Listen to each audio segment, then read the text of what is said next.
अस्सलाम वालेकुम स्टूडेंट्स, उम्मीद है आप खैर खैरियत से होंगे। बच्चों बिस्मिल्लाह पढ़ लें, दुरूशी पढ़ लें, फिर हम आगाज़ करते हैं जी। बिस्मिल्लाहिर्रहमानिर्रहीम। अल्लाहुम्मा सल्ली अला मुहम्मदिन व अला आलि मुहम्मदिन कमा सल्लैता अला इब्राहीम व अला आलि इब्राहीम इन्नका हमीदुम मजीद। अल्लाहुम्मा बारिक अला मुहम्मदिन व अला आलि मुहम्मदिन कमा बारकता अला इब्राहीम व अला आलि इब्राहीम इन्नका हमीदुम मजीद। रब्बि इश्रह ली सदरी व यस्सिर ली अमरी वहलुल उक़दतम मिन लिसानी यफ़क़हू क़ौली। रब्बि ज़िदनी इल्मा रब्बी यस्सिर वला तुअस्सिर व तम्मिम बिल खैर व बिका नस्तईन। अल्लाहुम्मा इन्नी असअलुका इल्मन नाफ़िअन व अमलन मुतक़ब्बलन व रिज़्क़न तय्यिबा। सबसे पहले अब आगाज़ करते हैं कि हमने सॉफ्टवेयर डाउनलोड कैसे करना है, फाइनल अकाउंट के क्वेश्चन करने के लिए मॉडल पेपर कैसे देखना है। उसके बाद फिर एक टारगेट हमारा और भी है, वो भी हम डील करेंगे। आपने इंटरनेट पर जाना है, ICAP की वेबसाइट पर जाना है, icap.org.pk। यहाँ पर जाएंगे तो कुछ ये वेबसाइट ओपन होगी। इसके बाद आपने आना है, यहाँ पर है स्टूडेंट सेक्शन, स्टूडेंट्स।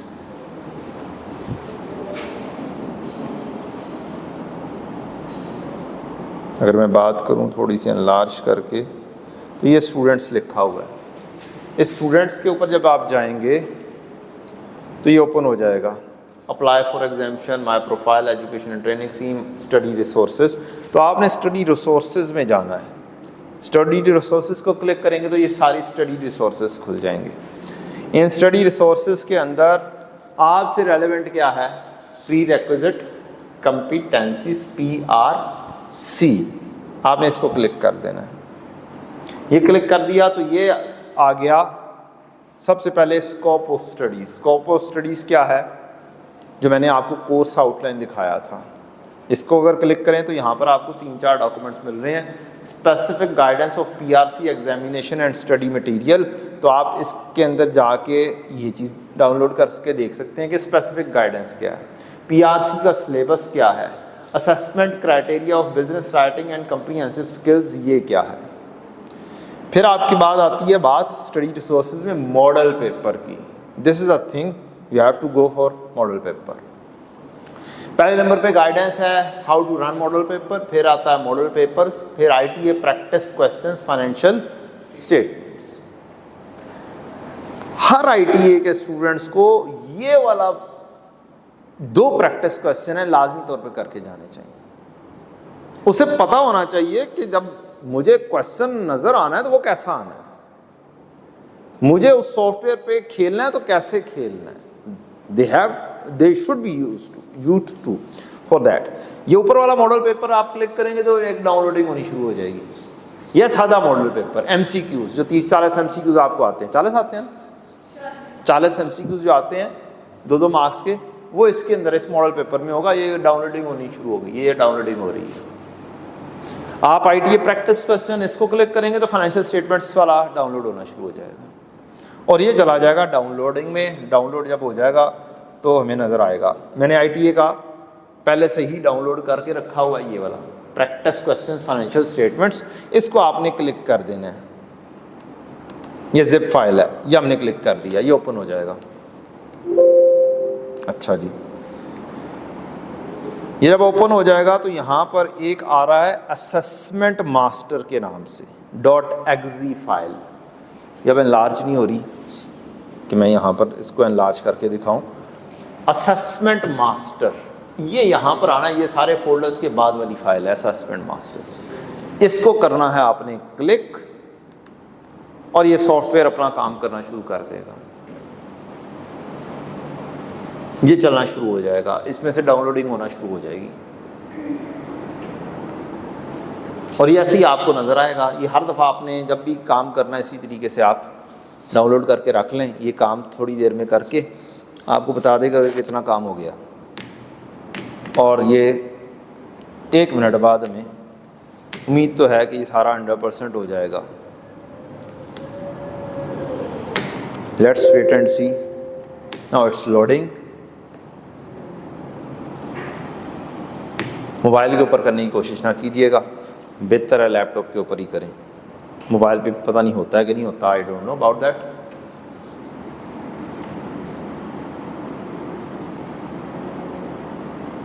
और फिर स्क्रीन गायब हो जाएगी और आपके सामने आ जाएगा student ID, password. Student ID जो पहले बताया था हाउ टू रन, उसके अंदर सारा डाटा मौजूद है। वैसे ITA का करना है तो ITA स्टूडेंट आईडी होगा, पासवर्ड 1 2 3 होगा। अब मुझे याद हो गया करवा के ITA पासवर्ड 1 2 3, अल्लाह करे चेंज ना हो गया हो।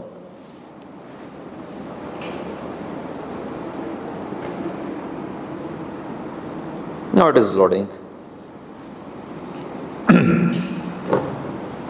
ये अब आ गया आपके पास सॉफ्टवेयर। सॉफ्टवेयर में लेफ्ट साइड पे आपकी क्या होता है, क्वेश्चन, राइट साइड पे आंसर। 3 टैब्स हैं। ये क्वेश्चन है, यहाँ पर ये वाला एरिया, इससे ऊपर सॉल्यूशन वाला एरिया जहाँ पे आपने सॉल्यूशन देखना है। ये है आपके पास एरिया ऐसा जिसके ऊपर आप रफ काम कर सकते हैं, एक्सेल की शीट टाइप चीज़ बनी हुई। इसको आप यूटिलाइज करना चाहें कर लें, नहीं यूटिलाइज करना चाहते ना करें, इट्स अप टू यू। मैं तो कहता हूं कि यहाँ पर आधे से ज़्यादा सवाल यहाँ पे सॉल्व हो जाता होता है, और जो हमें लिखने की जरूरत पड़ती है वो हम लिख नहीं रहे होते, हम डायरेक्टली काम कर रहे होते हैं। यहाँ पे मैं करके दिखाऊंगा अभी इंशाल्लाह। ये जो ऊपर एरिया है इसको यहाँ से आपने करके नीचे ले आना है थोड़ा सा। अब आपको सही नजर आना शुरू हुआ। ये रेवेन्यू है, cost of sales, GP, selling, distribution, admin, operating expenses, other income, financial expenses, ये सारा का सारा डाटा दिया हुआ है। मीन सारा काम उसने कर दिया हुआ है आपको। हमारा काम बहुत थोड़ा सा है, और अगर हमें इस काम का पता है कि ये करना कैसे है तो हम ये वाला सवाल में 20 में से आराम से 16, 17, 18, 20 पूरे भी ले सकते हैं। मीन्स मेरे नज़दीक वो स्टूडेंट बेवकूफ़ है जो ये वाला सवाल छोड़ने की कोशिश करता, या ये वाला सवाल में से 10 मार्क्स से कम ले रहा है, वो बहुत बड़ा बेवकूफ़ इंसान है, बहुत बड़ा बेवकूफ़ इंसान है। करना कैसे है ये मसला है ना, तो उसका तरीका बताऊंगा ना बेटा। वो प्रिंसिपल ऑफिस में ना बोतल पड़ी हुई है पानी, वो ले भर लाइएगा उसे। अच्छा जी, अब करने कुछ और आया था बेटा, काम कुछ और पड़ गया उसे। अच्छा जी, ये चीज़ समझ लग गई आपको, सॉफ्टवेयर में चीज़ मौजूद है। अब अगर आप गौर से देखें तो इसकी लाइंस चेक करें कितनी हैं, गिने ज़रा, how many lines are there. 1 2 3 4 5 6 7 8 9 10 lines ये हो गई। नीचे स्टेटमेंट ऑफ फाइनेंशियल पोजीशन में आते हैं। 11 12 13 14 15 16 17 18 19 20 21 22 टोटल कितनी लाइंस हैं, मार्क्स कितने हैं? इट मीन्स तकरीबन हर लाइन का कितने मार्क्स हो गए? रफली 1 मार्क्स हर लाइन का, अगर मैं वैसे ही अंदाजा लगाऊं तो। ठीक, एक चीज आपने सही कर दी तो समझिए 1 मार्क्स आपका मिल गया। दो कैसे बाइफर्केशन नहीं हुई होगी, थोड़ा सा डिफरेंट होगा, हर लाइन का 1 मार्क्स नहीं होगा। जिसमें एडजस्टमेंट होगी उसका कोई 1.5 मार्क्स या 2 मार्क्स होंगे, जिसमें एडजस्टमेंट नहीं होगी उसका आधा मार्क्स होगा। ठीक है, ये जस्ट एक रफ आइडिया के तौर पे बताया है। मेन आइडिया आपको एडिशनल प्रैक्टिस क्वेश्चंस जो हैं वहां से मिलेगा कि मार्क्स किस तरह से एलोकेटेड है।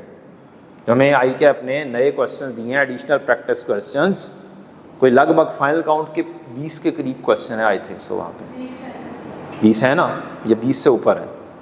तो वहां से आइडिया, वहां पे मार्क्स की एलोकेशन तक की हुई है उन्होंने। अब सवाल करना कैसे है क्लास, एक तो प्रैक्टिस है आपकी एडिशनल प्रैक्टिस क्वेश्चंस की, दूसरा है यूज टू यहां पर होना। यहां पर अगर आप किसी भी लाइन को क्लिक करें तो आपको एक वैल्यू दी हुई है, उसमें एक कोई चीज़ माइनस हुई है, कोई चीज़ माइनस, मुख्तलिफ वैल्यूज माइनस में, आपको नहीं पता कौन सी सही है।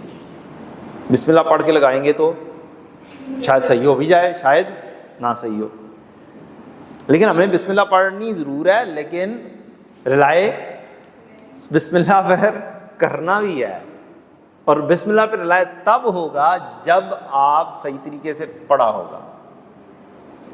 मीन्स अगर आपने जस्ट बिस्मिल्लाह पढ़ के तुक्का शरीफ चलाना है तो फिर नहीं, फायदा कोई नहीं उस तुक्के का। अब सवाल को, फाइनल अकाउंट के सवाल को करना कैसे होता है और किस तरीके से हम इजीली सवाल ये सॉल्व कर सकते हैं। ये जो फॉर्मेट गिवन है, आपने या तो एज इट इज अपने पेज के ऊपर लिख देना है, रफ पेज के ऊपर एज इट इज। मीन्स ये कोई 20 एक लाइंस शॉर्ट वर्ड्स में, सारे वर्ड्स लिखने की जरूरत नहीं है। जज़ाकल्लाह। शॉर्ट वर्ड्स में, मसलन शॉर्ट वर्ड्स क्या है? प्रॉपर्टी, प्लांट एंड इक्विपमेंट का कोई शॉर्ट वर्ड लिख सकता हूं मैं? पीपी लिख सकता हूं, ठीक है जी। ये करंट एसेट लिखने की जरूरत ऐसा नहीं है। इन्वेंट्री लिख सकता हूं, ट्रेड रिसीवेबल, मैं डेटर भी लिख सकता हूं और खाली रिसीवेबल लिखकर भी गुजारा चला सकता हूं, लेकिन इसी तरतीब में लिखना है सारा काम। पहला स्टेप हो गया। दूसरा तरीकाकार है इसी चीज को यूज करना। ये जो शीट है ना, इसको यूज करके काम करना।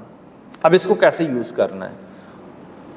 यहां पर मैं आऊंगा, टॉप पर घर में प्रैक्टिस करनी है। इस जगह पे आके मैं यहाँ पे ना सिलेक्शन करने की कोशिश करूंगा और मैं यहाँ से सारी की सारी सिलेक्ट कर जाऊंगा। क्या ये सारा सिलेक्ट हो गया? मैं यहां से करूंगा कंट्रोल सी। सिलेक्ट करने के बाद क्या करूंगा मैं? कंट्रोल सी, और फिर मैं यहां पर आऊंगा और यहां पे आके करूंगा कंट्रोल वी। मीन्स मेरा पहला स्टेप जो है that will not take time. Practice चाहिए। क्या चाहिए? थोड़ी सी प्रैक्टिस चाहिए। क्या पूरा का पूरा जो मैंने 20-22 लाइंस आपको बोली, क्या लिखी गई हैं? लिखी गई है ना? कैसे लिखी गई है? अब नॉर्मली स्टूडेंट यूज्ड टू होता है अपने रजिस्टर से, रफ वर्क से, मैनुअल, तो वो मैनुअल कर ले, कोई प्रॉब्लम नहीं। अगर आपने पहले से प्रैक्टिस कर रखी है इस चीज़ की यहाँ पर, तो फिर आप यहाँ पे डायरेक्टली कर लें। ठीक। अच्छा, अगला स्टेप क्या है? अगला स्टेप है ट्रायल बैलेंस की पोस्टिंग। क्या है? ये 2-3 तरह से सवाल सॉल्व हो सकता है। ट्रायल बैलेंस की पोस्टिंग, पहला स्टेप फाइनल काउंट को करने का तरीकाकार ये है, मैं लिख भी देता हूँ। नंबर 1 पे क्या काम करना होता है, मैं दूसरी जगह पे लिखता हूँ। ए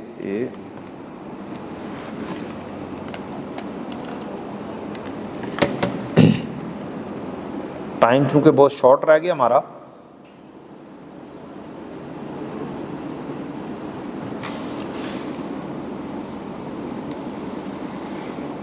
क्या करना है जी आपने?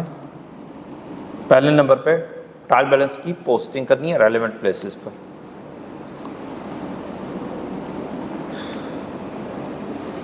जी, अब चूंकि टाइम थोड़ा सा शॉर्ट है, इस वजह से मैं शायद पूरा सवाल नहीं करवाऊंगा, मैं आपको गाइडेंस जरूर दूंगा बड़ी डिटेल में, ताकि आप लोग प्रैक्टिस अच्छी कर सकें। अब क्या यहाँ पर इधर देखें, पीपी 32,500 लिखा हुआ है, इसकी एक्यूमुलेटेड डेप्रीसिएशन कितनी लिखी हुई है? 8750। क्या लिखी हुई है? 8750। ये ओपनिंग की है, इसमें मजीद डेप्रीसिएशन चार्ज अभी होना बाकी है, तो आप मजीद डेप्रीसिएशन इसमें से चार्ज करेंगे। ठीक। अब अगर मेरे पास टाइम है शॉर्ट तो तरीकाकार है कुछ और, अगर मेरे पास टाइम है एम्पल तो तरीकाकार है कुछ और। टाइम के हिसाब से हमें जज करना है। मसलन अगर तो हो तरीकाकार कि मेरे पास टाइम एम्पल है, तो मैं क्या करूंगा, मैं पीपीई में जाऊंगा और जाके यहाँ पर पीपी में या रफ के अंदर मैं 32,500 लिख लूंगा। ठीक है, मैंने डेबिट साइड की पोस्टिंग शुरू कर दी है सारी। पहले एक दफ़ा डेबिट साइड की पोस्टिंग कर दें, फिर क्रेडिट साइड की पोस्टिंग कर दें रेलेवेंट प्लेसेस के ऊपर। इन्वेंट्री, ये ओपनिंग दी हुई है 34,300। ओपनिंग इन्वेंट्री कहाँ पर आती है? Cost of sale. हम कॉस्ट ऑफ सेल्स बनाते हुए 3-4 चीज़ें करते हैं। हम क्या लिखते हैं उसके अंदर? Opening stock plus purchases minus purchase return भी होती है, माइनस क्लोजिंग स्टॉक। डिस्काउंट भी हो तो वो भी यहीं से ही लेस होगा। तो मुकम्मल तौर पे अगर मैं लिखूं तो यहाँ पर कॉस्ट ऑफ सेल के पास आके मैं लिखूंगा, चाहे मैं रफ काम कर रहा हूँ मैनुअल, चाहे मैं इसके ऊपर काम कर रहा हूँ, मुझे रफ में लिख लेना है opening stock plus purchases minus purchase return minus discount received minus closing stock.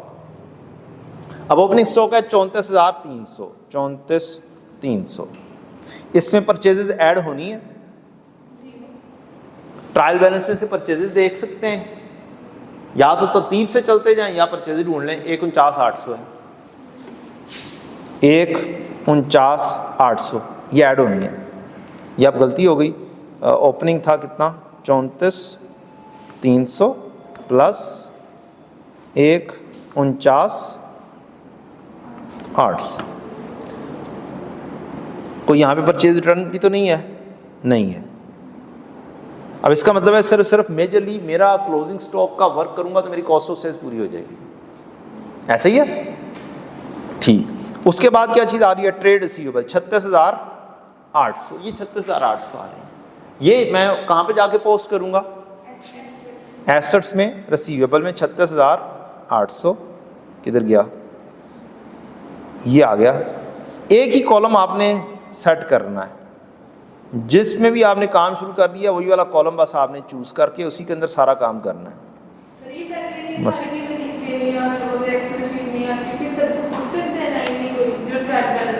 जी यस, जो प्रॉपर तरीकाकार है ना इस तरह का सवाल करने का, ITA का, उसका तरीकाकार यही है। फाइनल काउंट का सवाल करना है, सबसे पहले क्या करना है, ट्रायल बैलेंस की पोस्टिंग करनी है, नंबर 1 स्टेप। दूसरा स्टेप के अंदर आपने डबल एंट्रीज पास करनी है एडजस्टमेंट। बस ये 2 स्टेप्स ही हैं और ये कहानी खत्म हो जाती है। और रूल अप्लाई करना है कल जो मैंने बताया आपको, कौन से वाला, एडजस्टमेंट की डबल एंट्री करके रूल अप्लाई करना है, कौन सा, डेबिट में डेबिट ऐड करना है और क्रेडिट लेस, और दूसरा क्रेडिट में क्रेडिट ऐड करना है और डेबिट लेस करना है। ये इस रूल के तहत पूरा सवाल सॉल्व हुए हैं, ठीक। बहुत सारे, अब मुझे नहीं पता आप लोगों ने कैसे पढ़ा कैसे नहीं पढ़ा, बहुत सारे लोग टी अकाउंट बनाते रहते हैं। हर चीज़ एक तरह से सॉल्व होने वाली नहीं है। जिस तरीके से एग्जामिनर मांग रहा है ना उस तरीके से सॉल्व करनी है। हाँ, अगर ये ऐसे सॉफ्टवेयर ना होता, ये ऑप्शंस वाली कहानी ना होती, फिर जैसे मर्जी होता, मैनुअल सिस्टम होता, फिर जैसे मर्जी करते सारी चीज़ें ठीक होनी थी। अभी नहीं, अब इसी तरीके को फॉलो करना पड़ेगा। इस रूल को फॉलो करेंगे ये वाला सवाल हो जाएगा, नहीं रूल को फॉलो करेंगे सवाल नहीं होगा, ठीक। तो ये वाला रूल फॉलो करना है। ट्रायल बैलेंस की पोस्टिंग, नंबर 2 पे एडजस्टमेंट की डबल एंट्री, और फिर ये वाला रूल अप्लाई करके उन डबल एंट्री को या प्लस करना पड़ेगा या माइनस करना, बस ये काम करना है, आपका सवाल हो जाएगा। अब मैंने काम क्या किया, अभी मैंने 2-3 चीज़ें की हैं, अगर टाइम शॉर्ट हो तो भी मैं बताने लगा हूँ। पहले नंबर पे ट्रायल बैलेंस पोस्टिंग कर सकते हैं ना आप, ट्रेड रिसीवेबल 36,800 अगर आ रहा है तो 36,800 लिख सकते हैं, आपके पास एम्पल टाइम हो तो। अब ई वाला कॉलम मैंने सेलेक्ट किया था और ये आ गया 36,800 रिसीवेबल में। फिर क्या चीज़ आ रही है, प्री पेमेंट 780, प्री पेमेंट 780 आ रही है। फिर एडवांसेस 240 आ रहे हैं, कहीं पे एडवांसेस आ रहे हैं, ये आ रहे हैं 240 लिखे जा सकते हैं। फिर कैश एंड बैंक 5550 आ रहा है, 5550। देन डेबिट साइड पे ड्राइंग्स 8480 आ रही हैं, क्या ये कैपिटल के पास करके होती हैं? इक्विटी में कैपिटल के पास करके होती है ना ड्राइंग्स कितनी आ रही हैं जी? 8480। और परचेजेस पहले से लिख गया हुआ है, सेलिंग एक्सपेंसेस 12,450 आ रहे हैं। सेलिंग एक्सपेंसेस, सेलिंग किधर आ रही है, इससे ऊपर आ रही होंगे, ये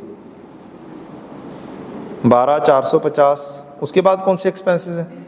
डिस्ट्रीब्यूशन 8880, उसके बाद admin 7460,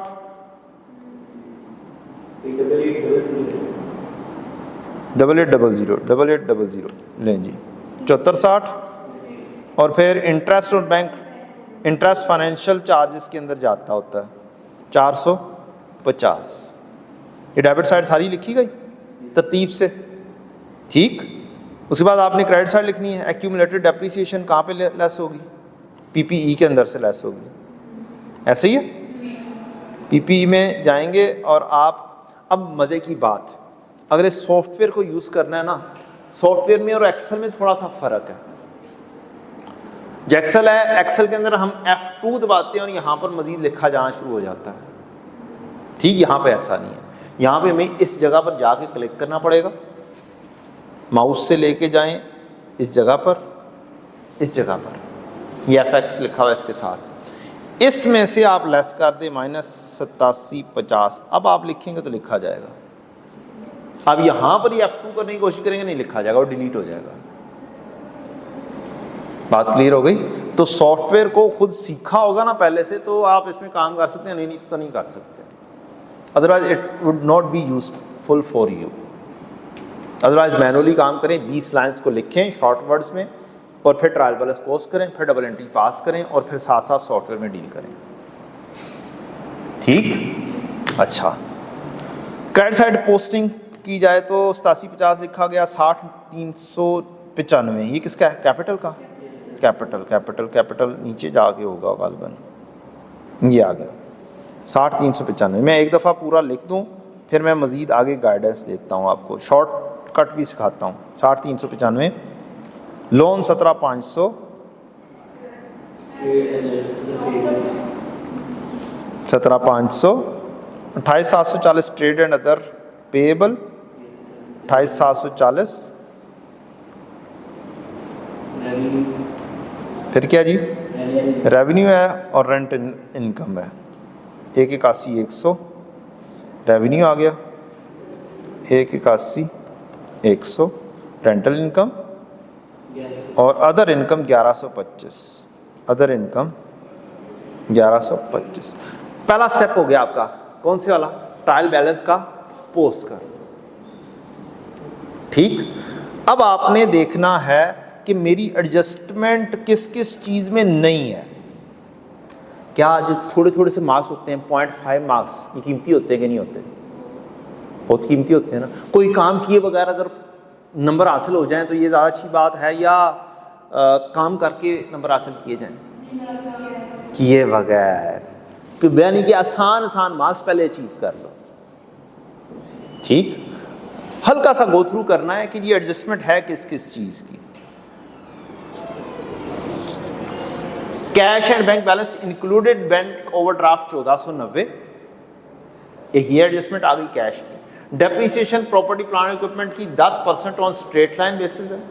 depreciation should be equally provided between distribution and admin expenses, दोनों में इकट्ठी बांट देनी है, डिवाइड कर देनी है दो हिस्सों में। Loan was acquired on 1 July and the entire principal along with interest is repayable on 30 November 21। हमारा ईयर एंड कब है? 31 दिसंबर 20, 31 दिसंबर 20। लोन और पूरे का पूरा प्रिंसिपल प्लस इंटरेस्ट कब देना है हमें? 30 नवंबर 21 को देना है, और लोन लिया था हमने 1 जुलाई 20 को। इस साल का इंटरेस्ट कितना बनता हुआ? इंटरेस्ट भी एक्रूअल का कॉन्सेप्ट में से है। क्या हमने अगले का पैसा 6 महीने यूज किया? हमारा ईयर एंड कब है? 31 दिसंबर 20। मींस इंटरेस्ट की एडजस्टमेंट है, ठीक है जी। एडवांसेस की एडजस्टमेंट है।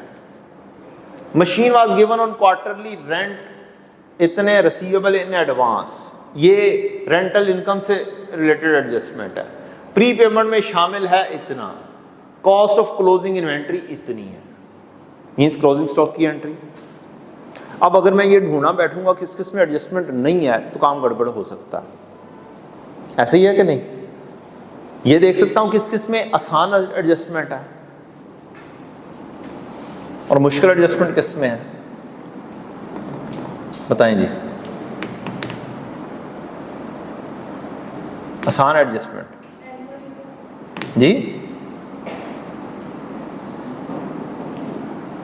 एंड वाली कैश वाली एडजस्टमेंट देखने में आसान लग रही है लेकिन है शायद सबसे मुश्किल। मैं कॉन्सेप्ट जरूर समझा दूंगा इसका। अच्छा, अगर मैं टॉप से आऊं, अब जरा दूसरी बात, अगर मैं रेवेन्यू में आऊं, रेवेन्यू में कोई एडजस्टमेंट लगी है? कोई है जी? 181 में कोई एडजस्टमेंट लगी है कि है? नहीं लगी। आप सॉफ्टवेयर में जाएं, सॉफ्टवेयर में जाके अपनी ऑप्शंस के ऊपर जाएं, यहाँ पर क्लिक कर कर देखें कितनी ऑप्शंस आ रही हैं? 3। अभी आपको लग रहा है कौन सी ऑप्शन ठीक है? अभी तक यही लग रहा है? क्या मैं इसको सिलेक्ट करके छोड़ सकता हूँ? अगर ये ठीक हुई इसका मतलब मेरे मार्क्स पूरे। अगली adjustment, opening stock plus purchases. अब इसके अंदर आए, 149,800 है, ये सिर्फ परचेजेस का है। 149,800 सिर्फ परचेजेस का, इट मीन्स ये पहली ऑप्शन तो नहीं है। दूसरी ऑप्शन, क्या ये ओपनिंग स्टॉक का है? इधर से देखें, 34,300 क्या ओपनिंग स्टॉक था? और अगर हम यहाँ पे इसको सिलेक्ट करें, क्या ओपनिंग स्टॉक 1, 2, 3, 4, 5 में आ रहा है? क्या इन सब में परचेजेस ऐड हो रही है? जी, सब में ऐड हो रही है ना? ठीक है। अब लेस इसके अंदर से कौन सा हो रहा है? क्या ये ठीक हो सकती है? नहीं, इसमें तो क्लोजिंग स्टॉक लेस हो ही नहीं रहा। इट मीन्स ये वाली गायब, ये वाली खत्म। एक ये है, इसमें कोई 950 की एडजस्टमेंट हो सकती है या नहीं हो सकती? पॉसिबल है। ठीक, 46,300 माइनस 45,870 माइनस 46,300। अब 3 जगहों पे 46,300 आ रहा है क्लोजिंग स्टॉक से रिलेटेड। हम एडजस्टमेंट पढ़ते हैं और देखते हैं कि ये क्लोजिंग स्टॉक बनता कितना है, क्या कौन से वाला है। क्लोजिंग स्टॉक की एडजस्टमेंट पढ़ी हमने, cost of closing inventory in hand on 31 November 20 amounting to ₹46,300। पहला स्टेप हो गया। दूसरी चीज उसने कहा फिजिकल इन्वेंट्री काउंट, उससे पता चला है कि goods costing 950 were returned by a customer for which no entry has been made, जिसकी कोई एंट्री पास नहीं की गई है। These goods were sold for 1300 on credit in last week of December 20. These goods, ठीक है, VT determined that these goods are out of fashion and can be sold at 40% of original selling price. ये original selling price का 40% के ऊपर बेची जा सकती है। अब 2-3 यहां पर क्वेश्चन है। क्या है? 2-3 क्वेश्चन है। ये एडजस्टमेंट मैं लेकर जाता हूं और आपको थोड़ा सा समझा भी देता हूं, साथ साथ एडजस्टमेंट समझ लेते हैं, साथ साथ कॉपी हो जाए। सही हो गई है।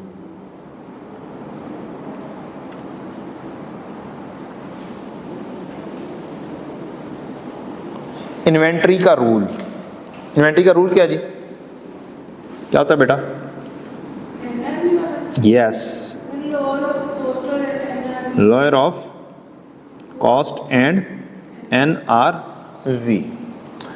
एक अदद फॉर्मेट इसका ज़हन में बिठा लें कि फॉर्मेट होता है इसका, आपको आइटम्स लेनी होती हैं, आपको उनकी कॉस्ट लेनी होती है, आपको उसकी NRV लेना होता है और आपको उसका इसमें से लॉयर निकालना होता है।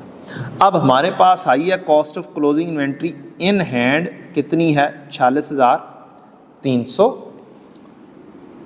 क्वेश्चन हमारा थाउजेंड्स में हो रहा है या रुपीस में हो रहा है? जो सॉफ्टवेयर दिया हुआ है उसमें रुपीस इन थाउजेंड लिखा हुआ है। इसका मतलब है जो वर्किंग करें वो 1000 में करें या किसी और तरीके से करें? 1000 में करनी चाहिए, 3 सिफर नहीं लिखने चाहिए। ठीक, कॉस्ट ट्री से पता चला कि गुड्स हैं कुछ जिनकी कॉस्ट 950 है, ये रिटर्न की है कस्टमर से।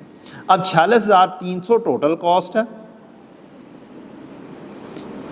इससे पता चला कि कुछ चीजें कितने की हैं, 950 की, तो बाकी कितने की हुई? 45,350। NRV का फार्मूला होता है, नेट रियलाइजेबल वैल्यू का फार्मूला होता है estimated sale price minus cost to sell minus cost to repair वगैरह। ठीक, ये बिक सकती है। अब उसने कहा ये जो बिक सकती है ना, ये बिक सकती है at 40% off original sale price. Original sale price हमें दी है 1300 की, तो इसका मतलब है ये 1300 की 40% पर बिक सकती है। जो मैंने उसमें से देख के कर दिया, ये 520 में बिक सकती है। लोअर फिर कौन सा हो गया, ये 950 ही या ये 520? 520 लोअर हो गया। ठीक, और इसके बारे में तो कोई कहानी उसने कही नहीं है, ये फिर इसका मतलब वैसे ही आ जाएगा 45, ये जितनी भी है ये लोअर 45,350 ही कंसिडर होगा लोअर, क्योंकि नॉर्मली तो ज्यादा चीज के ऊपर बिकती है ना। तो टोटल कितना हो गया? 45,870। ठीक, अब अगर शॉर्टकट पे जाएं, मैं मजीद काम नहीं करना चाहता, मेरे पास बहुत मुझे जल्दी है, तो क्या मैं ऑप्शंस के अंदर ढूंढ सकता हूं क्लोजिंग स्टॉक 45,870 एक आ रहा है? किसी और ऑप्शन में आ रहा है? अभी मैंने कितना बनाया क्लोजिंग स्टॉक? ये बनाया कितना है? 45,800। इसका मतलब क्या हुआ कि मेरी कौन सी ऑप्शन ठीक होगी यहां पर सारी ऑप्शंस में? एक ही पूरी लाइन के अंदर एक ही क्लोजिंग स्टॉक 45,870 के साथ है। कोई दो होते ना तो फिर मुझे कोई डाउट होना था। अब मैंने जरा सी वर्किंग की है और मैंने कहा लो जनाब, ये वाले मार्क्स तो 1.5 मार्क्स या 2 मार्क्स तो पूरे किए जाएं। ये मेरे 1.5 या 2 मार्क्स पूरे हो गए जब मैंने ये चीज सिलेक्ट की। जो ही मैंने ये चीज सिलेक्ट की मुझे मार्क्स मिल गए। हाँ, अब मुझसे पेपर खींच भी लेता है ना, अब खींचना तो है नहीं, मीन्स आपने सेव कर दिया, यहाँ पे सेव हो गया, आपका टाइम खत्म हो गया, तो भी आपको इस रेवेन्यू के मार्क्स मिल चुके हैं, इस कॉस्ट ऑफ सेल्स के मार्क्स मिल चुके हैं। This is how easy to pass CA। Means आपने सवाल पूरा किया भी नहीं फिर भी आपको मार्क्स मिल रहे हैं। मार्क्स को अचीव करना सीखें। ठीक, कभी आपने सवाल ऐसे किया बेटा? नहीं, ऐसे किया है, मैं ये पूछ रहा हूँ, मार्क्स ऐसे अचीव किए? नहीं सर, ये तो मैं किया ही नहीं था, मैं छोड़ के अभी ये क्वेश्चन नहीं करना। अभी ये लोग मुझे बता रहे थे तो मम्मी के इनको भी बताया ये क्वेश्चन नहीं करना। और मैं क्या बोल रहा हूँ? ये सर करना है, इसी की वजह से मैं क्या कह रहा हूँ? मैं कह रहा हूँ कि जो ये सवाल नहीं करता और उसको ये तरीका नहीं आता, इसका मतलब वो बहुत बड़ा बेवकूफ इंसान है। इस वक्त अभी मैंने कितनी एडजस्टमेंट की है? सिर्फ 1 या 2। इसका मतलब है मेरे 3-4 मार्क्स तो सॉल्व मिल गए हैं मुझे।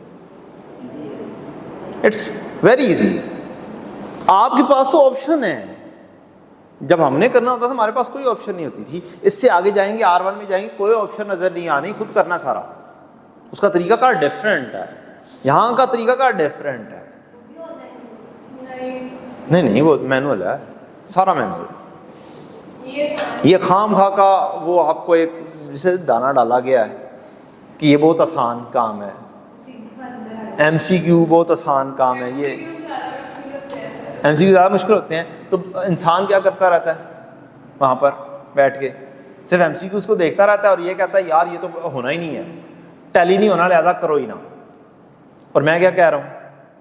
टैली नहीं होता तो ना सही, कोई मसला नहीं है, आप भी मार्क्स अचीव हो रहे हैं। एक लाइन की हो गया, ठीक। अगली कहानी, एंट्री क्या होती है क्लोजिंग स्टॉक की? इन्वेंट्री डेबिट और cost of sales credit. Inventory debit, cost of sales credit. अब 45,870 ये आप कंफर्म हो चुके हैं, ये आपकी क्लोजिंग इन्वेंट्री है, तो आपने वर्किंग भी कर ली है। अगली लाइन कौन सी बनती है? क्लोजिंग इन्वेंट्री कितनी है? 45,800। अब मैं जाऊंगा इसकी दूसरी लाइन पे जाऊंगा, और वो कौन सी लाइन है? वो लाइन है बेटा यहां पर इन्वेंट्री की। इन्वेंट्री की लाइन में कौन कौन सी चीज नजर आ रही है आपको?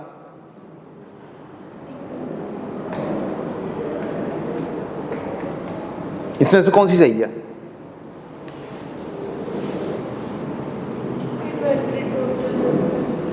पहली लाइन 45,520 नहीं, 46,300 नहीं, 46,300 में से 950 लेस कर दो नहीं, 46,300 में से 430 लेस कर दो, कितने पे आया? 45,870। ये क्यों किया? ये लॉजिक अभी समझाने लगा हूं आपको, ये लॉजिक बस समझाने लगा हूं। क्या ये क्लोजिंग यही बनाया आपने? तो इसका मतलब क्या हुआ? कौन सी ऑप्शन सही हुई? ये वाली। अब लॉजिक इसकी समझ लें कि ये 430 क्या है। आपका सिस्टम परपेचुअल हो या पीरियोडिक हो, आपके पास जो कॉस्ट आ रही थी कितनी आ रही थी? इसको गिराना कितने पर है? कितना कम किया जाए? 430, ठीक है। 950 कॉस्ट में से जो NRV है वो लेस कर दें, तो इसको बोलते हैं NRV एडजस्टमेंट। क्या बोलते हैं जी? जो आपकी ओरिजिनल कॉस्ट है 46,300, में से NRV की एडजस्टमेंट जो है कितनी? 430 लेस कर दूंगा तो क्या बन जाएगा? 45,870। एग्जामिनर एक ही अंदाज से चल रहा है, वो चाहे सिस्टम पीरियोडिक हो चाहे परपेचुअल हो, उसने एक ही अंदाज से एंट्री फेंकी हुई है, ठीक है जी। क्या मेरी अगली लाइन भी टिक हो गई एक ही एडजस्टमेंट से? टिक हो गई? गई कहानी? इसका मतलब क्या हुआ? इसका मतलब ये हुआ कि जो ही आपने ये सिलेक्ट किया, आधे से एक मार्क्स आपका हो चुका है। एक लाइन आइटम्स, एक एडजस्टमेंट की आपने 2, 3, 4 मार्क्स अचीव करके साइड पे कर दिए। अगली कहानी चलते हैं, आसान एडजस्टमेंट। पहली एडजस्टमेंट से ही मैं शुरू हो गया था। अच्छा, क्या सेल्स रिटर्न की एंट्री पास की है? क्या यहां पर लिखा हुआ है for which no entry has been made? चीजें वापस की हैं जिनकी कॉस्ट इतनी थी, जिनकी सेल प्राइस कितनी थी 1300, जिसकी कोई एंट्री पास नहीं की। तो सिस्टम पीरियोडिक हो तो सेल्स रिटर्न की एंट्री बनती है कि नहीं बनती? सेल्स रिटर्न डेबिट और रिसीवेबल क्रेडिट। अब सेल्स रिटर्न कितने से है? 1300 से। और ये क्या चीज़ बता रहा है? उधार पर की थी। उधार पर की थी तो इसका मतलब है रिसीवेबल ने क्या होना है? क्रेडिट होना है। अब सेल्स रिटर्न, आपको एक चीज़ पता है, सेल्स नेट सेल्स कैसे लिखी जाती है? डिस्काउंट अलाउड ऐसे लिखी जाती है, ठीक। अभी हमने पहले फैसला कर दिया था कि यार हमें पता नहीं था, तो हमने रेवेन्यू के अंदर क्या चीज़ हिट की थी? 81,100 करनी कौन सी चाहिए बताएं? वो क्रेडिट है तो सेल्स भी क्रेडिट। अब 1300 की एडजस्टमेंट आपने बनाई है, should I use this one और this one? Why? Sales credit है तो माइनस सेल्स माइनस करनी है ना सेल्स रिटर्न, तो माइनस करोगी ना बेटा। अच्छा, एक और तरीकाकार बता देता हूं मैं। आप इस एंट्री में सेल्स रिटर्न की बजाय सेल्स ही लिख लो। सेल्स की नेचर क्रेडिट होती है, ठीक। क्रेडिट में क्रेडिट क्या होता है और डेबिट क्या होता है? आपका पहले से क्रेडिट 181 था, अब आपने क्या कर दिया? डेबिट कर दिया। तो लेस करोगे या ऐड करोगे? लेस करोगे, ठीक है जी। तो तुक्काशाही नहीं चलानी है, लॉजिक करनी है। जहां पे आपने तुक्काशाही चलाई वहां पर क्या काम गड़बड़ है। लॉजिक के ऊपर चले, और लॉजिक में जनरल एंट्री के अलावा और कोई लॉजिक नहीं है। और जनरल एंट्री से अगली लॉजिक ये रूल है। जहां पे आप रूल फॉलो नहीं करेंगे, जहां पे आप डेबिट क्रेडिट को फॉलो नहीं करेंगे, समझे आपने तुक्का चलाया और तुक्के में चीज सही भी हो सकती है और गलत भी हो सकती है। क्लियर हो गई चीज? अब 1300 की ये एडजस्टमेंट, अगली कहानी जरा सुने।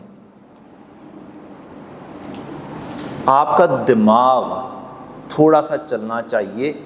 यहां पे जब आपने चीज सिलेक्ट की है ना, तो आपके दिमाग में आना चाहिए 1300 अगर जमा हो रहा है क्रेडिट में, क्रेडिट ऐड होता है, ठीक। इस लाइन का मतलब है कोई सेल रिकॉर्ड नहीं हुई, मजीद सेल रिकॉर्ड करनी है। या तो एडजस्टमेंट पूरे क्वेश्चन में ऐसी मौजूद है जिसमें सेल्स कोई रिकॉर्ड करनी है, या पूरे क्वेश्चन में एक एडजस्टमेंट ऐसी मौजूद है कि जी sales less means sales return हुई है, या कोई डिस्काउंट अलाउ किया जो माइनस होता है, ठीक। बात समझ लगी?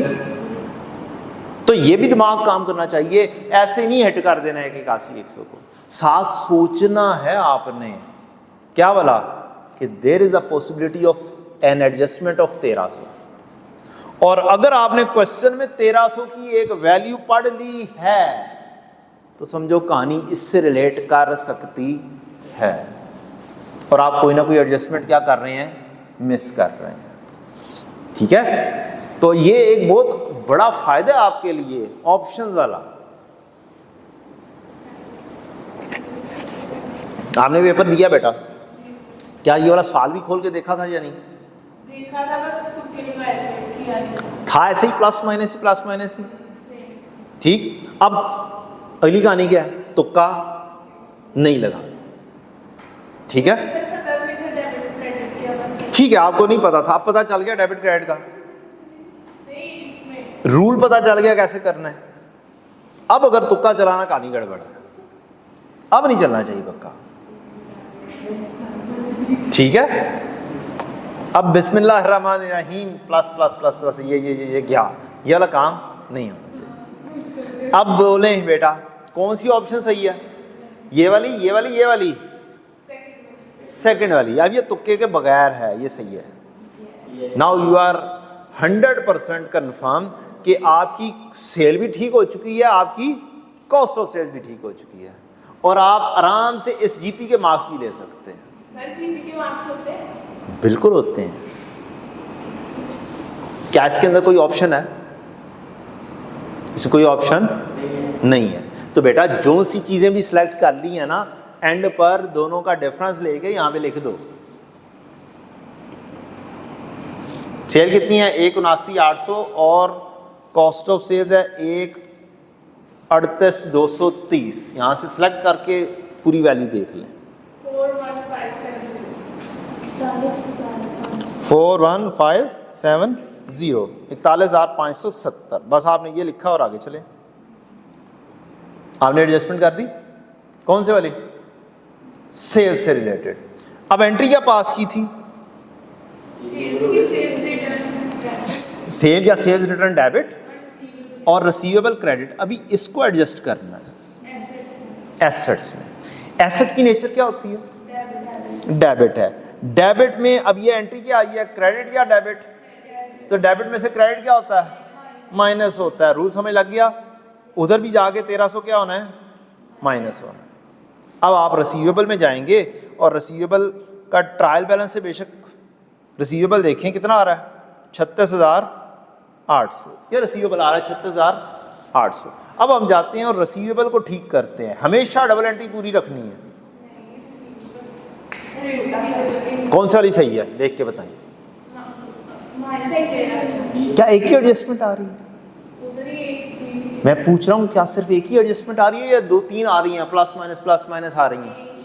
एक ही आ रही है। इसका मतलब है एक एडजस्टमेंट आपके 2 हेड्स को डील कर रही है, और 2 हेड्स में अगर आपने एडजस्टमेंट ठीक कर दी तो समझे आपके 2-3 मार्क्स आपके आ गए। कौन सी वाली ठीक है? तुक्का नहीं चलाना। दूसरे वाली डेबिट में से क्रेडिट क्या होता है? लेस होता है। आपने इसको सिलेक्ट किया और कहानी इसके मार्क्स, इस लाइन आइटम के भी मार्क्स आपके होंगे। ये समझ लग गई? अब आसान लग रहा है या मुश्किल लग रहा है? इजी है? फाइनल अकाउंट एमसीक्यू से ज्यादा आसान है। नहीं चलें, माजरत के साथ कोई ऐसा स्टूडेंट एक दरमियान में निकल आया जिसने पिछली दफा नहीं किया था। चलें जी, अगली चीज क्या है? पूरा CA, introduction to accounting, FAR1, CMA, FAR2, MFA, ये सारी अकाउंटिंग, इससे फाइनल लेवल की भी काउंटिंग। जहां पर आगे वर्ड्स लिखा हुआ है प्री पेमेंट इंक्लूड्स, जहां पर इंक्लूड्स का वर्ड लिखा हुआ मिल जाए ना, समझ जाओ इसके अंदर मसला है, मसला है, देयर इज अ प्रॉब्लम। क्या लफ्ज बोल रहा हूं? जिसमें कोई इंक्लूड का लफ्ज लिखा हुआ मिल जाए मींस यहां पे गलत पड़ा हुआ है। प्री पेमेंट में कोई वैल्यू शामिल नहीं होनी चाहिए थी, शामिल कर दी हुई है तकरीबन। मैं इसलिए जनरल वर्ड बोले कि इसमें प्रॉब्लम एग्जिस्ट करती है। यानी अखा बंद करके चलो सारा काट दो आउट, ऐसे नहीं, एडजस्टमेंट पढ़नी है। Prepayment includes fire insurance premium 300 paid for owner's personal premises. Owner की पर्सनल कोई भी पेमेंट ऑफिस से हो तो उसका मतलब क्या होता है? ऑनर की कोई भी पर्सनल पेमेंट, उसके घर के बिजली का बिल, उसके घर के रेजिडेंस, उसके बच्चों के फीस ऑफिस से पे हो गई तो इसका मतलब क्या है? वो ड्राइंग्स। अगर उसका ताल्लुक किसी ड्राइंग से है, इसका मतलब है उसको के ऊपर एक्रूअल प्रीपेमेंट भी अप्लाई नहीं होनी है। डन? टोटल वैल्यू ड्राइंग है। अब इसमें शामिल है एक 300 का प्रीमियम जो कि पे किया था ऑनर की पर्सनल प्रेमिसेस का है। मींस क्या है? ये ड्राइंग्स है, प्री पेमेंट में शामिल नहीं होना चाहिए। इसे यहां से निकाल दो और ड्राइंग्स में शामिल कर। प्री पेमेंट की नेचर डेबिट, और ड्राइंग्स की नेचर भी डेबिट होती है। मींस एक डेबिट में से निकाल के दूसरी डेबिट में शामिल कर दो। कहां से निकल जाना चाहिए? प्री पेमेंट से निकाल दो, कहां पे शामिल कर दो? ड्राइंग में शामिल कर दो। दोनों की नेचर जब सेम है तो एक में से निकल के दूसरे में जाना है, तो एक जगह पे प्लस दूसरी जगह पे माइनस हो जाएगा। अब जाएं फिर प्री पेमेंट्स में, कितनी ऑप्शंस आ रही हैं? कौन सी सही है? प्री पेमेंट में शामिल है, इसमें से निकालना है, और ऑप्शन ही 3 है। एक में कुछ भी नहीं निकाला हुआ, एक में 300 निकाल दिया, एक में तो 300 जमा कर दिया हुआ है। तो जनाब एक आसान से अल्फाज जो मैंने कहा प्री पेमेंट में शामिल है, मींस इसमें से गेट आउट बोलना है। तो अगर नहीं भी आता ना तो एक आसान सी एडजस्टमेंट है कि इसमें से क्या कर दो? निकाल दो। ITA के लेवल पर एंट्री क्या बन जाएगी? एंट्री, रेक्टिफाइंग एंट्री इसकी होनी चाहिए कि प्री पेमेंट में शामिल है तो इसमें से निकालना है। मींस प्री पेमेंट को क्या कर दो? क्रेडिट कर दो, और ड्राइंग्स को क्या कर दो? डेबिट कर दो। कितने से? 300 से। ड्राइंग्स की नेचर क्या है? डेबिट। प्री पेमेंट की नेचर क्या है? डेबिट में डेबिट क्या होगा? ऐड, डेबिट में क्रेडिट क्या होगा, माइनस, मींस प्री पेमेंट में से माइनस करना है और ड्राइंग्स में क्या करना है, ऐड करना है। क्लोज। एक एडजस्टमेंट की 2 हेड्स कंप्लीट हो रही हैं। क्या प्री पेमेंट ठीक हो गया? क्या अब ड्राइंग्स जाके सिलेक्ट करने जाएं तो फिर कौन सी ऑप्शन ठीक होनी चाहिए? ये थर्ड वाली, ये गई।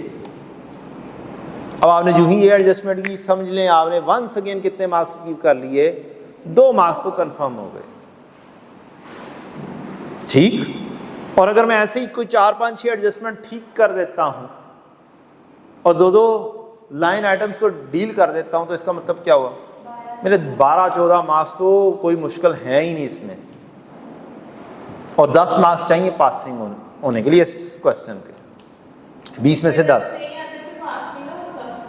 नहीं, ये मैं नहीं कहा, टोटल 50 पूरे होने चाहिए। ये सारे एमसीक्यूज ठीक कर दिए हैं, कैसे आपको फेल करेगा सॉफ्टवेयर, कैसे फेल करेगा आपको बताएं? 25 एमसीक्यूज ठीक करना आसान काम है या मुश्किल काम है? आउट ऑफ 40 आसान है सर, लेकिन आसान होता है, आईटी का तो मुश्किल ही होता। मैंने भी कहा कब मुश्किल होता है? नहीं मतलब जैसे बाकी पेपर्स हैं मुश्किल लगते हैं, आईटी का पेपर आसान होता है बस। हाँ सच में, बस ये ठीक हो जाए तो इजीली पास हो जाए। अब अगर आपके 10-12 मार्क्स, 14-15 मार्क्स यहाँ से हो गए तो इसका मतलब है आपको एमसीक्यूज ठीक कितने करने हैं? तकरीबन 20 के करीब, 20 के करीब, 20 के करीब आपने ठीक किया तो ये वाला पेपर पास हो गया। ठीक, 20 से भी कम। मसला यही होता है स्टूडेंट, मैंने जैसे एमसीक्यूज करवाते हुए आपको बोला था कि एक ही तरह के मुख्तलिफ किस्म के एमसीक्यूज सॉफ्टवेयर में होंगे। स्टूडेंट एक्यूमुलेटेड डेप्रिसिएशन नहीं देखता, बस ऊपर का डाटा देखता है और कहता है ये वाला आंसर है, हो गया। ठीक है, हालांकि उसका एक और अल्टरनेट भी क्वेश्चन होता है और एक थर्ड अल्टरनेट क्वेश्चन भी होता है, एक मिलता जुलता क्वेश्चन भी हो सकता है, तो रट्टे नहीं लगाने काइंडली। अगली एडजस्टमेंट बताएं जी, कौन सी है? ऑन 1 जून 2020 हमारा ईयर एंड है 31 दिसंबर। 1 जून 20 पर machine was given at quarterly rent of 375 receivable in advance. Advance में पैसे आए चले जा रहे हैं, आए चले जा रहे हैं। अब मैंने छोटी सी कहानी आपको बताई है, एक्रूअल प्रीपेमेंट कैसे डील होती है? टाइमलाइन। एक्रूअल प्रीपेमेंट्स किस पे? टाइमलाइन पे डील होती है। अब अपना सबसे पहले ये डिफाइन करो और क्वार्टरली रेंट 375 है, ये डिफाइन करो। यहाँ पर ऐसे बनाओ टाइमलाइन, 31 दिसंबर 20 लिखो, 1 जून 20 को हमने रेंट पर दिया, ऐसे ही है। 1 जून 20 को 375 क्वार्टरली, जून जुलाई अगस्त, फिर सितंबर अक्टूबर नवंबर, फिर दिसंबर हमारे साल में, जनवरी और फरवरी, अगले 2 महीनों का रेंट हमने एडवांस में ले लिया होगा। और चाचा असलम ने क्या किया होगा? माजरत के साथ चाचा असलम, घर वाले बैठे बच्चे शायद आज पहली दफ़ा सुन रहे हो, तो चाचा असलम हमारे अकाउंटेंट हैं जो मैट्रिक पास, एफए पास, बीए पास, 8वीं पास, 10वीं पास, बीकॉम, एमकॉम, हर किस्म के अकाउंटेंट। उन्होंने सारी की सारी रिसीट लिख दी होगी मोस्ट प्रोबेबली, लेकिन अभी हिटिंग नहीं करनी। ये देखें जी, ये 375 का रेंट हमारा इनकम बना, हमारे साल में है 375 का रेंट हमारी इनकम बना। एक महीने का कितना बनता है? 375 तकसीम 3, 125। इसका मतलब है इनकम मेरा 125 बनना चाहिए और इन एडवांस जो पैसे आए हुए हैं वो कितने बनते हैं? 250। मेरे पास ईयर एंड के ऊपर यहाँ पर खड़े होकर कह सकता हूँ ये मेरा इन एडवांस पैसे आए हुए हैं, 250 इन एडवांस आ चुके हैं जो अगले साल से बिलोंग करते हैं, और इन एडवांस मेरे पास आ गए हों तो वो करंट लायबिलिटी में जाने चाहिए। ठीक, अब मुझे जाकर देखना है रेंटल इनकम में लिखा कितना हुआ है और लिखा जाना कितना है। रेंटल इनकम बननी कितनी चाहिए टोटल?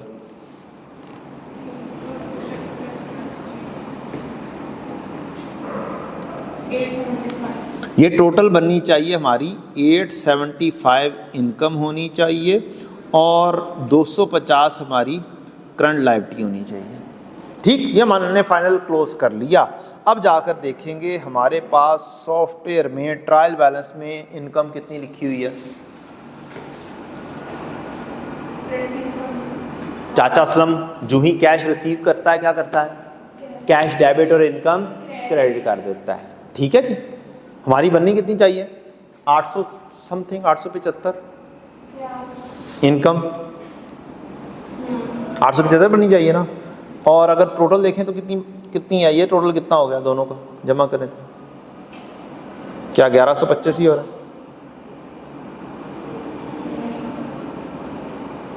1125 नहीं हो रहा, 1125 ही आ रहा है। इसका मतलब है कि मैंने अपनी जो चाचा असलम वाली कहानी कर दी हुई है, मैंने 3 एंट्रीज इनकम की ऐसे पास कर दी हुई हैं, 375 एक, 375 दूसरा, 375 ही तीसरा। जबकि मेरी जो इनकम होनी चाहिए वो कितनी होनी चाहिए, 875 की। तो मैं एक एंट्री पास करूंगा इनकम डेबिट और इन एडवांस 250। ठीक, अब सिंपल एडजस्टमेंट, इनकम में से 1125 को क्या कर देना है, माइनस कर देना है। एक्रूअल अगर किसी को सही आता है, टाइमलाइन बनानी आती है, तो वो आराम से इसको डील कर सकता है। सॉफ्टवेयर किधर गया है, ये यार। अब आ जाएं आप इनकम के ऊपर, अदर इनकम किधर गया, अदर इनकम कितनी ऑप्शंस आ रही हैं, कौन सी सही है, 1125 में ऐड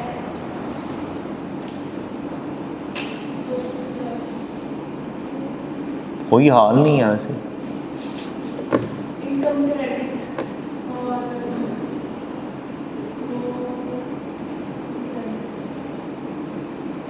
इनकम बननी कितनी चाहिए बेटा, तो कौन सी ऑप्शन में 875 लिखा हुआ है, तो फिर सही कौन सी बनी,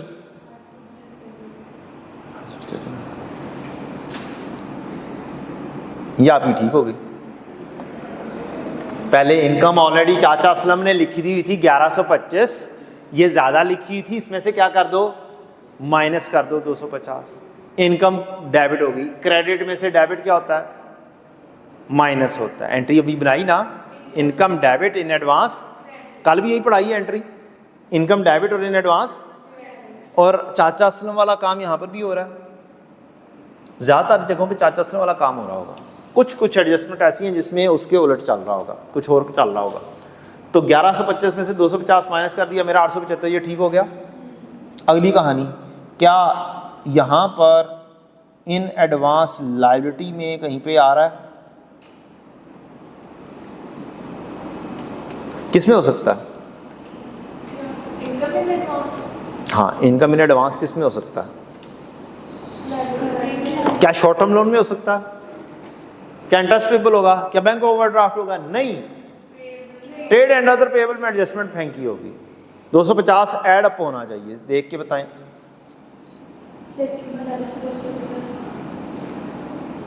समझ लगी, कैसे एडजस्टमेंट ढूंढनी है, जज करना है कि ये लॉन्ग टर्म लोन में तो नहीं बनता। अब यहाँ पर कहीं पे इन एडवांस की कहानी नहीं आ रही थी, खुद देखना है कहाँ पर एडजस्टमेंट होगी, देख के वहाँ पे एडजस्टमेंट कर दे, खत्म कहानी। अच्छा, उससे अगली एडजस्टमेंट कौन सी है। अब अगर कोई एडजस्टमेंट आपको बहुत मुश्किल लगती है, छोड़ दो, यही हल है और वो तो कोई हल नहीं है। नेक्स्ट एंट्री क्या है जी, advances represents 3 month advance salary taken by a salesman on. Advances में रिप्रेजेंट्स का मतलब क्या है, मुश्तमिल होना, ठीक। इंक्लूड्स का मतलब है इसमें शामिल है इतना। एडवांस रिप्रेजेंट करता है 3 महीने का एडवांस सैलरी। हमने पैसे दे दिए, एक बंदा आया मेरे पास, उसकी 10,000 तनख्वाह थी और उसने कहा मुझे 3 महीने का ना एडवांस दे दें, मेरी बेटी की शादी है, मुझे 3 महीने का क्या कर दें, एडवांस दे दें। तो 3 महीने का एडवांस दे दिया, 3 महीने की इकट्ठी सैलरी दे दी 1 नवंबर को। क्या उसकी सर्विसेज नवंबर की रिसीव कर ली, दिसंबर की रिसीव कर ली, इसका मतलब 2 महीने का एडवांस खत्म हो गया, वो क्या बन गया सैलरी में, जाने जी। ठीक है, अब अगली कहानी है एडवांस रिप्रेजेंट करता है 3 महीने का एडवांस और 1 नवंबर। वंस अगेन ये एक्रूअल की एंट्री थोड़ी थोड़ी सी है, एक्रूअल प्री पेमेंट टाइप की चीज़ है।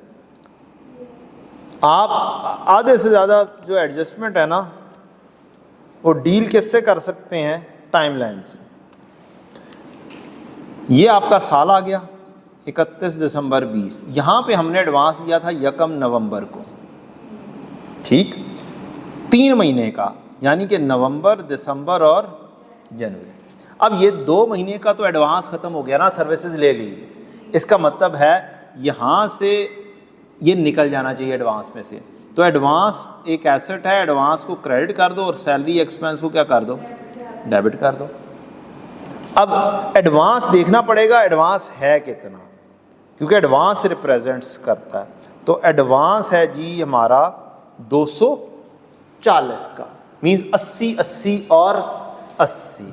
तो 2 महीने का 80 कितने हुए, 160 की सैलरी बना दो और एडवांस को क्या कर दो, क्रेडिट कर दो।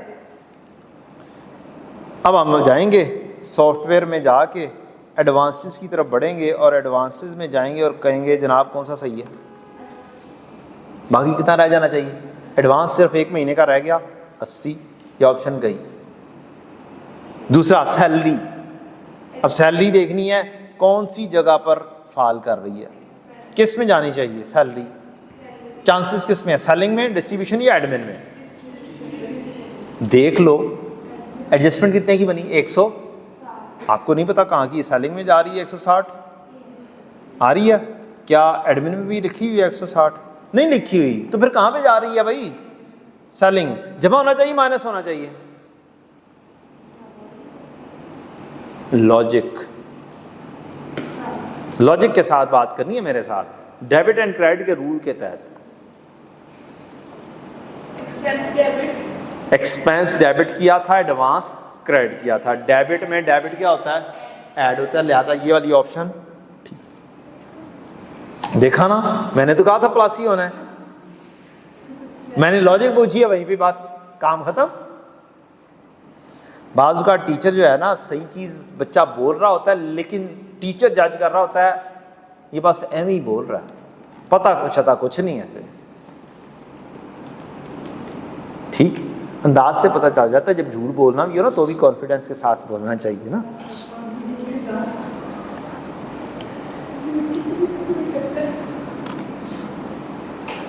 माजे के साथ झूठ बोलना ही नहीं चाहिए, अगर नहीं आता तो नहीं आता, अगर आता है तो आता है, या फिर आप जस्ट एक तुक्का लगा रहे हैं, ठीक। तो झूठ क्या,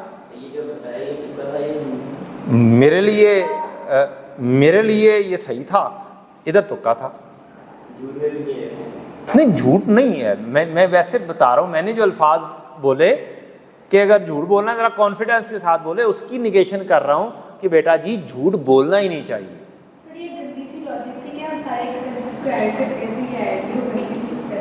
हाँ कह सकते हैं, लेकिन क्या एक्सपेंस में गलत आइटम पड़ी हो सकती है, एक्सपेंसेस इंक्लूड फलाना फलाना फलाना हो सकता है, तो इसका मतलब है वहाँ से निकालना है, उसे गेट आउट करना है, तो वहाँ से माइनस करना पड़ेगा, ठीक है। तो एक लॉजिक आपकी ठीक है कि एक्सपेंसेस में ऐड अप ही करते हैं, लेकिन यहाँ पर कहानी थोड़ी सी फ़र्क है, लॉजिक के साथ चलना है। कितनी कहानी हो गई जी, एडजस्टमेंट हो गई ये वाली भी। नेक्स्ट क्या चीज़ है, loan was acquired on 1 July 20, loan कब लिया जी, 1 जुलाई 20 को, और वापस कब करना है, 30 नवंबर 21 के अगले साल में फाइल करेगा या नहीं।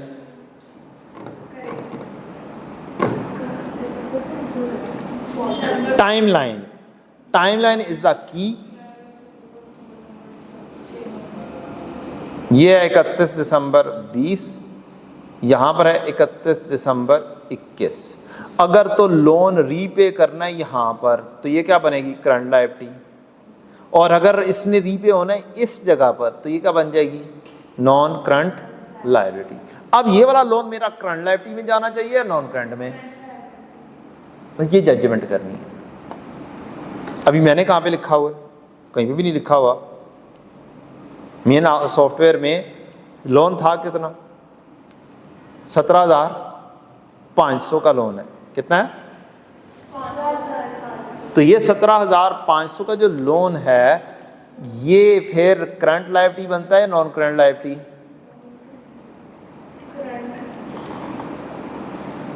फिर long term non current liability में क्या लिखूं, 0 या 17,500?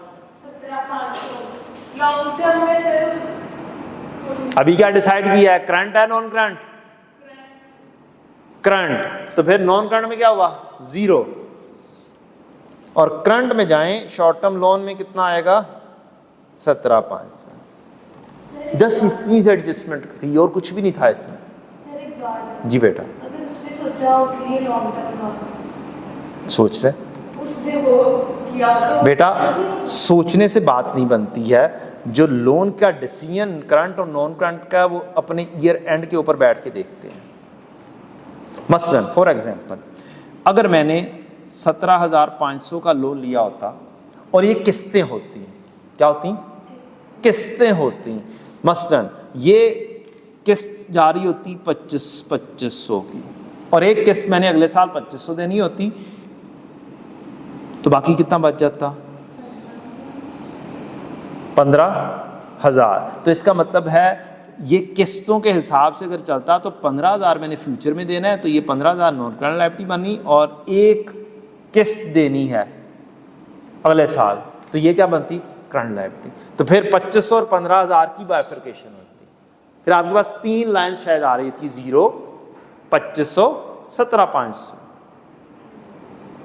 ठीक, 0, 15,000 और 17,500, ठीक। इस तरह से 2-3 लाइंस होती हैं। अब मेरे पास सिचुएशन जो है वो ये है कि जी सारी की सारी एक ही दफ़ा पेमेंट होनी है और अगले साल में होनी है, तो वो क्या बनती है, करंट लायबिलिटी बनती है। करंट लायबिलिटी के अंदर जो लोन है वो शॉर्ट टर्म लोन के नाम से लिहाजा यहाँ पे लिखा जाएगा, नॉन करंट में नहीं लिखा जाएगा।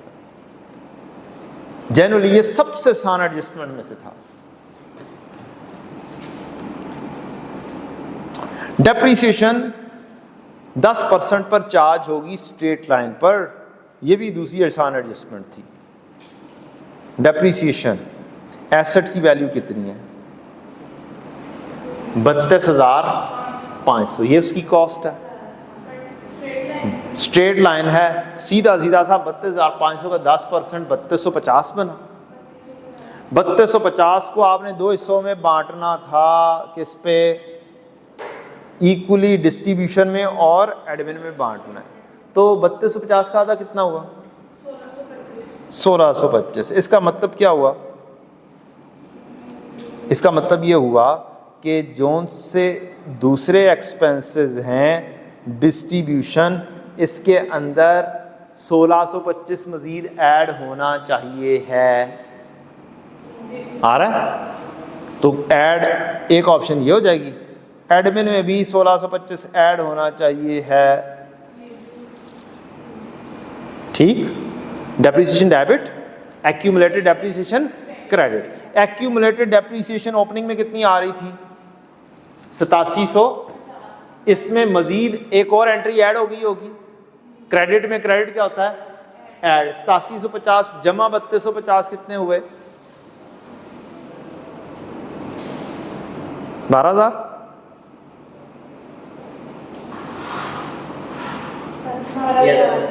12,000 हो गया।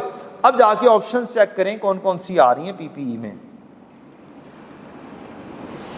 क्या सिर्फ 32,500 कॉस्ट ही लिख दूं, या दूसरी ऑप्शन 32,500 में से सिर्फ इस साल की डेप्रिसिएशन लेस कर दूं, या 32,500 में से सिर्फ पिछले सालों की लेस कर दूं, या 32,500 में से 12,000 लेस करूं। ऑप्शन ठीक हो गई, क्लियर हो गया कहानी। अब कौन सी एडजस्टमेंट रह गई, cash and bank, overdraft. Cash and bank balances include bank overdraft 1490। थोड़ी सी चीज़ पहले समझा दूं, फिर ये वाली एडजस्टमेंट सही समझ लगेगी। कैश की नेचर और बैंक ओडी की नेचर। बैंक ओवरड्राफ्ट क्रेडिट 5,000 ये आ रहा हो और 2,000 ये हो, अगर मैं इन दोनों को नेट ऑफ करके एक ही वैल्यू बता दूं तो क्या बनेगी? डेबिट में से क्रेडिट क्या होगा? लेस होगा। अब अगर मुझे कैश एंड बैंक में एक ट्रायल बैलेंस में 3,000 नेट करके बताया गया हुआ है, तो फिर मुझे ये क्या है? डेबिट है। क्या है? Net debit. क्या है? Net debit. तो अब मैं जब इसकी एडजस्टमेंट बनाऊंगा कि मुझे ये पता चला इसमें शामिल है क्रेडिट बैलेंस 2,000 का, ऑटोमेटिकली लेस हो गया हुआ, तो अब मुझे ठीक करने के लिए वापस सही वाले बैलेंस पर जाने के लिए ऐड अप करना पड़ेगा या लेस करना पड़ेगा? 2,000 क्या करना पड़ेगा? मुझे ऐड करना पड़ेगा। एक हिसाब से रेक्टिफाइंग एंट्री बनाऊंगा, मैं कैश डेबिट करूंगा और ओडी क्रेडिट करूंगा। कितने के साथ? 2,000 के साथ। ठीक। अब डेबिट एंड क्रेडिट के रूल के तहत अगर मैंने कैश एंड बैंक 3,000 लिखा हो और मैं ये वाली रेक्टिफाइंग एंट्री पास कर दूं, तो फिर क्या डेबिट में डेबिट ऐड होगा? ठीक। और ओडी एक क्रेडिट है, तो ये क्रेडिट में क्रेडिट ऐड होगा। ठीक। तो 3,000 जमा 2,000, ये 5,000 हो जाएगा। बात में लग गई थी। अब जाएं, जाके एडजस्टमेंट ओरिजिनल देखें। कैश एंड बैंक बैलेंसेस में शामिल है बैंक ओवरड्राफ्ट 1490। नॉर्मली इंक्लूड का मतलब क्या होता है? इसमें से निकाल दो। यहां पर इंक्लूड की वजह से क्या बन रहा है? इसमें ऐड अप कर दो। ठीक है, क्योंकि ये नेट ऑफ हो गया हुआ है। डेबिट में से क्रेडिट गलती से लेस कर दिया हुआ है, अब उसको रिवर्स करना है आपने। तो 1490, एक तो बैंक ओवरड्राफ्ट है, बैंक ओवरड्राफ्ट कितना आ रहा है? शामिल कर दिया जाए, लिख दिया जाए। और यहां पर कैश एंड बैंक में कौन सी चीज ठीक होगी? ऐड वाली ठीक होगी। यहां पर क्या है? इंक्लूड नॉर्मली क्या होता है? उसमें गलत होता है, उसको ठीक करने के लिए माइनस करना होता है। लेकिन यहां पर मैंने समझा दिया लॉजिक आपको इसकी। ये भी गया आई कैप में नॉर्मली एक जो लाइन है ना, उसके लिए तकरीबन एक ही एडजस्टमेंट है ज़्यादातर में। जहाँ पे ऑप्शन में 2-3 एडजस्टमेंट हो ना, उस एडजस्टमेंट को बेशक लिंगर ऑन कर दो, बाद में कर लो। ठीक, ताकि आसान चीज़ पहले हो जाए, मुश्किल चीज़ बाद में। कोई चीज़ पेंडिंग रह गई हो। इंटरेस्ट पेएबल, कितनी ऑप्शन आ रही हैं? कितने महीने का इंटरेस्ट बुक करना है? जुलाई से लेके दिसंबर तक का, 6 महीने का। 6 महीने का अब तुक्का चलाएं, 6 महीने का 1225 होगा या 2450 होगा? Interest payable. अगर इंटरेस्ट पेएबल क्रेडिट किया है तो डेबिट क्या होना चाहिए? इंटरेस्ट एक्सपेंस डेबिट होना चाहिए। एंट्री होगी ना accrual, interest expense debit, interest payable credit. तो इंटरेस्ट एक्सपेंस कौन से वाला सही है? हाँ, फाइनेंशियल वाला। फाइनेंशियल चार्जेस ट्रायल बैलेंस में कितने आ रहे थे? 400। इंटरेस्ट ऑन बैंक ओवरड्राफ्ट, ये बैंक ओवरड्राफ्ट का इंटरेस्ट है, दूसरा लोन का इंटरेस्ट है। 450 तो पहले से था बैंक ओवरड्राफ्ट के ऊपर, और जो लोन लिया उसका भी ऐड अप करना है। अभी कौन सा ऐड अप किया? क्या लिखा आपने? पेएबल है। क्यों? नहीं, ऑप्शन ठीक हो जाएगी। एंड पर तो बाद कोई एडजस्टमेंट बगैर वर्किंग के भी ठीक हो सकती है। जैसे वर्किंग करवा देता हूं आपको, 17,500 लोन आ रहा था, इसका 14% इंटरेस्ट लें 6 महीने का, I = PRT।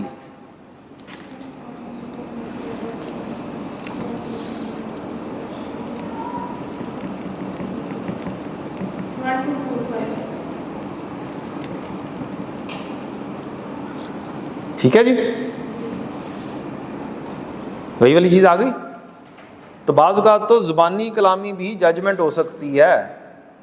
अब आपने जब ये सारा काम कर लिया तो समझे कि आपका पूरा सवाल क्या हो गया। अब आपने जस्ट क्या करना है,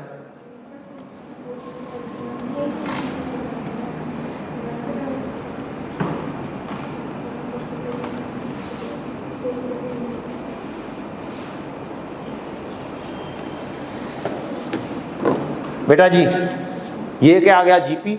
जीपी में से सेलिंग एक्सपेंसेस लेस करें, डिस्ट्रीब्यूशन लेस करें, एडमिन लेस करें।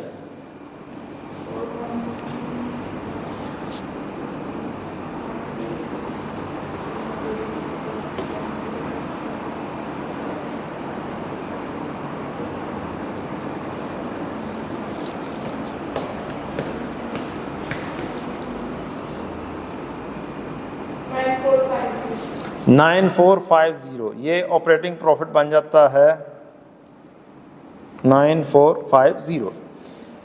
अदर इनकम ऐड होना चाहिए, एक्सपेंसेस लेस होने चाहिए।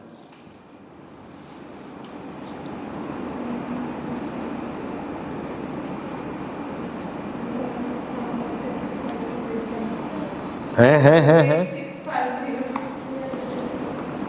आपने वही काम किया है कि आपने अदर इनकम को भी लेस कर दिया,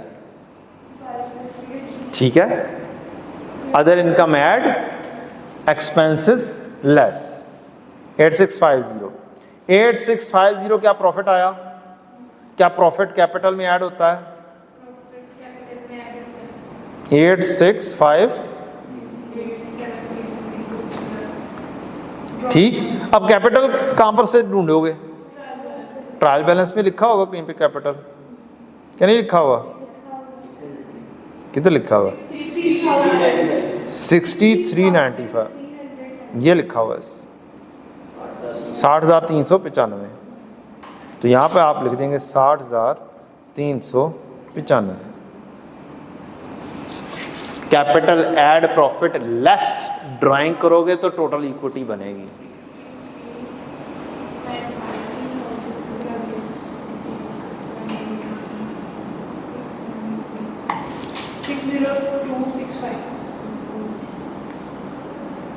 अब मैच ना हुआ फिर देखना सही। आज तक अल्हम्दुलिल्लाह अल्लाह का शुक्र है, जब से मैं फाइनल काउंट पढ़ा रहा हूँ, चाहे वो इंट्रो का हो, चाहे वो FAR 1 का हो, चाहे वो FAR 2 का हो, कभी आउट नहीं हुआ अल्हम्दुलिल्लाह। आपका कभी मैच नहीं हुआ। और मैं इसलिए कह रहा हूँ अगर गलत हुआ ना तो आप लोगों का कसूर होगा। कभी आउट नहीं हुआ अल्हम्दुलिल्लाह। जब मैं पढ़ता था तब शायद ना मैच करता हो, लेकिन जब से मैं पढ़ा रहा हूँ तब से कभी आउट नहीं हुआ अल्हम्दुलिल्लाह। ये क्या चीज़ बताई है? करंट एसेट्स का ही टोटल किया ना इतने का, 109470। टोटल एसेट्स कितने हो गए? 109470 में 20,500 ऐड कर दें, 129970। ना मैच हुआ ना फिर देखिएगा। करंट लायबिलिटीज 28,990 जमा 17,500 जमा 12,25 जमा 14,90।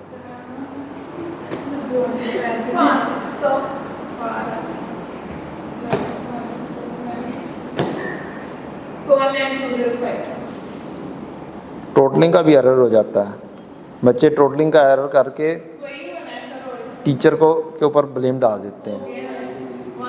49205 प्लस 60265 109470 और ऊपर किधर है 129970। ये मैच क्यों नहीं हुआ?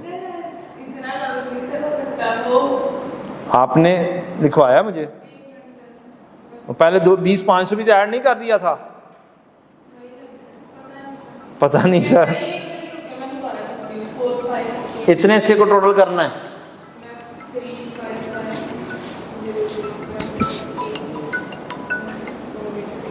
जी अस्सलाम वालेकुम।